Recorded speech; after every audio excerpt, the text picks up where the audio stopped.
Hello students, now we will study the science of class 6 lesson 9 page number 122 और यहाँ पर table 9.4 difference between biotic and abiotic components आज हम लोग समझेंगे। तो बायोटिक कंपोनेंट्स क्या हैं? They are living components. तो हमारे नेचर में हमारी जो इन्वायरमेंट है पूरा हमारा, यहाँ पर जितनी भी चीज़ें जीवित होती हैं, पेड़ पौधे, एनिमल्स, माइक्रोब्स, ये सभी बायोटिक कंपोनेंट्स में आते हैं। Example all human beings, animals, plants and micro organism. Abiotic component क्या होता है? They are non living components. ये हमारे नेचर के, हमारे इन्वायरमेंट के नॉन लिविंग कंपोनेंट्स होते हैं। Example all non living things such as water bodies, land, soil, atmosphere and meteorological factors such as sunlight, wind, rainfall. तो ये सभी चीज़ें हमारी एबायोटिक कंपोनेंट्स में आती हैं। स्टूडेंट्स, आगे हेडिंग है एडॉप्टेशन इन लिविंग ऑर्गेनिज्म। अब अलग अलग क्षेत्रों में पाए जाने वाले जो अलग अलग तरह के ऑर्गेनिज्म होते हैं, पेड़ पौधे होते हैं और एनिमल्स होते हैं, इनकी बॉडी में क्या क्या एडॉप्टेशन होता है कि ये बहुत अलग अलग हैबिटेट में भी अपने आप को जिंदा रख पाते हैं, हम लोग उसके बारे में पढ़ेंगे। Different species of plant and animals have different adaptations. सबसे पहले स्टूडेंट्स एडॉप्टेशन समझते हैं कि एडॉप्टेशन है क्या। ये मस्ट टू नो में दिया गया है। द डेवलपमेंट ऑफ कैरेक्टरिस्टिक्स मतलब ऐसे लक्षणों का, ऐसे गुणों का विकास हो जाना ऑफ द ऑर्गेनिज्म किसी जीव के अंदर, which help them to survive in a particular habitat. जिन कैरेक्टर्स की वजह से ये ऑर्गेनिज्म उस हैबिटेट में, उस निवास स्थान में, उस जगह पर जिंदा रह पाते हैं, इज कॉल्ड एडॉप्टेशन। उसे हम एडॉप्टेशन कहते हैं। तो एडॉप्टेशन वह प्रोसेस है जिसमें किसी जीव के अंदर ऐसे लक्षण विकसित हो जाते हैं जो उसे किसी जगह पर जिंदा रहने में, उसे जीवित रहने में सहायता देते हैं। तो ऐसे लक्षणों का विकास जिनकी सहायता से ऑर्गेनिज्म जीवित रह पाता है, इसी को ही हम एडॉप्टेशन कहते हैं। तो अलग अलग जगहों पर रहने वाले जीव जंतुओं में, पेड़ पौधों में एडॉप्टेशन अलग अलग होता है। The adaptation help the living thing to survive in the particular habitat. और इसी एडॉप्टेशन की वजह से वह जीव किसी निश्चित निवास स्थान पर, किसी निश्चित जगह पर, जैसे एक्वेटिक में है, पानी में रहता है, या फिर हवा में रहता है, या फिर ज़मीन पर रहता है, वहाँ पर वह जिंदा रह पाता है। अब हम लोग पढ़ेंगे एडॉप्टेशन फॉर डिजर्ट हैबिटेट। रेगिस्तान में पाए जाने वाले जीव जंतु और पेड़ पौधों के जीवन में कौन कौन सा अडाप्टेशन होता है, कौन कौन से स्पेशल कैरेक्टरिस्टिक्स उनके बॉडी में होते हैं। प्लांट लाइफ इन डिजर्ट, रेगिस्तान में द टेम्परेचर इज़ हाई, दिन में बहुत गर्मी होती है, and there is a shortage of water, और उस जगह पर पानी की कमी भी होती है।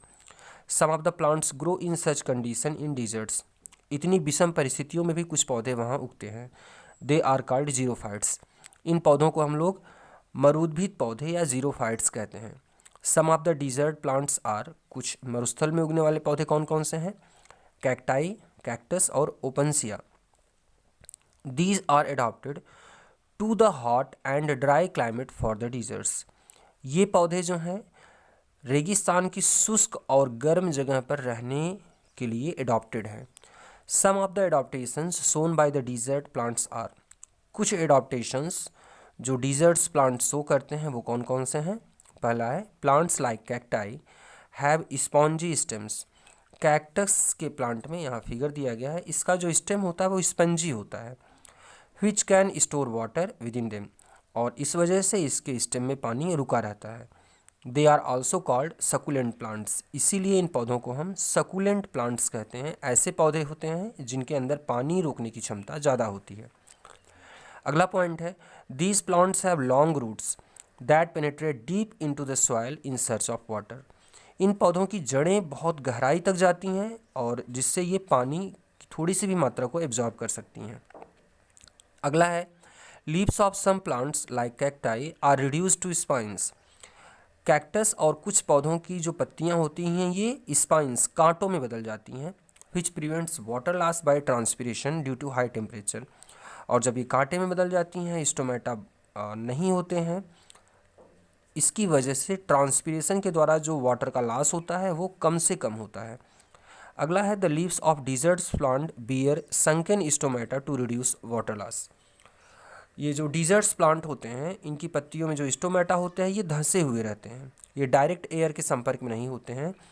धंसने के कारण भी वाटर का लॉस कम होता है। अगला है the stem and leaves of these plants are covered with thick waxy layer और cuticle for prevention of water loss. इन पौधों की पत्तियां और स्टेम जो होते हैं, तने जो होते हैं, वो क्यूटिकल की एक मोटी लेयर से कवर्ड होते हैं, जिसके कारण वाटर का लॉस बहुत कम हो पाता है इनकी पत्ती और स्टेम से। स्टूडेंट्स, अब हम लोग पेज नंबर 123 पढ़ेंगे। फन टाइम है ऊपर। To observe that cactus can survive in the condition for shortage of water. हमें ये देखना है कि कैसे कैक्टस प्लांट ऐसी मिट्टी में भी उगता है जहाँ पर पानी की कमी होती है। तो उसके लिए हम क्या करते हैं, प्लांट टू प्लांट्स, हम दो पौधों को ज़मीन में लगाते हैं। One cactus and other weed grown in your garden. एक तो कैक्टस का पौधा है और एक दूसरी कोई घास खरपतवार है या पौधा है जो आपके बगीचे में उगा हुआ है। इन टू डिफरेंट पॉट्स, अलग अलग मिट्टी के बर्तनों में। Put both the pots in sunlight and don't water both the plants.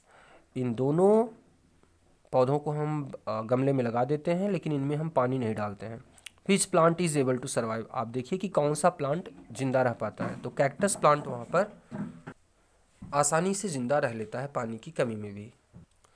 Students, अगली हेडिंग है एनिमल लाइफ। अब डिजर्ट प्लेस में जो एनिमल्स होते हैं वो कैसे जिंदा रह पाते हैं, क्या क्या अडॉप्टेशंस उनमें होते हैं वो समझेंगे। Many animals like rats and snakes have adaptations to live in the hot and dry regions of deserts.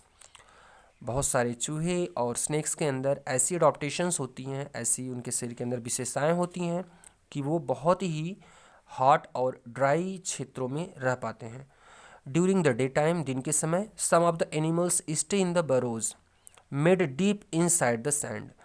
ये जो कुछ एनिमल्स होते ऐसे होते हैं जो दिन की गर्मी में ज़मीन की गहराई के अंदर वो जो बिल बनाए रहते हैं उसमें रहते हैं। They come out at the night time when it is cooled. और वो रात में ही बाहर निकलते हैं जब मौसम ठंडा होता है। Another example of the desert animal is camel. ऊँट जो होता है ये डिजर्ट एनिमल का बेस्ट एग्जाम्पल है। It is called the ship of desert. इसे रेगिस्तान का जहाज़ कहा जाता है। The adaptations which help the camel to survive in deserts are. Camels के अंदर जो कैरेक्टरिस्टिक हैं, ऐसे कैरेक्टरिस्टिक जो उसे डिजर्ट में जिंदा रहने के योग्य बनाते हैं, वो नीचे दिए गए हैं। फर्स्ट है, it has thick large sole on their feet. इसके जो पैर का तलवा है वो काफ़ी बड़ा होता है और मोटा होता है। Which help them to walk on hot sand. जिसकी सहायता से यह गर्म बालू पर आसानी से चल सकता है। It has long leg that keep its body away from the heat of the sand. इसका शरीर काफ़ी ऊंचा होता है, पैर इसके लंबे होते हैं, जिसकी वजह से इसकी जो बॉडी है वह लंबे पैर के कारण बालू से काफ़ी ऊंचाई पर रहती है और इसकी बॉडी गर्म होने से बची रहती है। When the water is available they drink a large amount of it. जहाँ कहीं पानी पीने को मिलता है ये बहुत ज़्यादा मात्रा में पानी एक बार में पीते हैं। अगला है, they have hump present on their back. इनकी पीठ पर कुबड़ होता है। Fat is stored in its hump. और इस हम्प में, इस कुबड़ में फैट स्टोर रहता है। This provide it with food in time of shortage. और इस हम्प का ये जो फैट है ये तब भोजन के काम आता है जब ऊँट को काफ़ी दिन तक खाना नहीं मिलता है। Therefore they can live for about 10 days without water and food. यही कारण है कि जो ऊँट होता है यह लगभग 10 दिन तक बिना पानी और भोजन के रह सकता है। अगला पॉइंट है, the body of camel loses very little water as it extract very little amount of water in the form of urine and its dung is dry. ऊँट का जो गोबर होता है ये भी सूखा होता है और यूरिन के रूप में भी जो कैमल है ये बहुत कम पानी बाहर निकालता है, तो इस कारण से भी पानी का लॉस इनके शरीर से कम होता है। It does not even sweat. इसे पसीना भी नहीं निकलता है। And thus adjust itself to maintain the body temperature. और इस तरीके से अपने बॉडी के टेम्परेचर को और डिजर्ट प्लेस में रहने के लायक ये होता है। अगली हेडिंग हम लोग कल पढ़ेंगे। Thank you.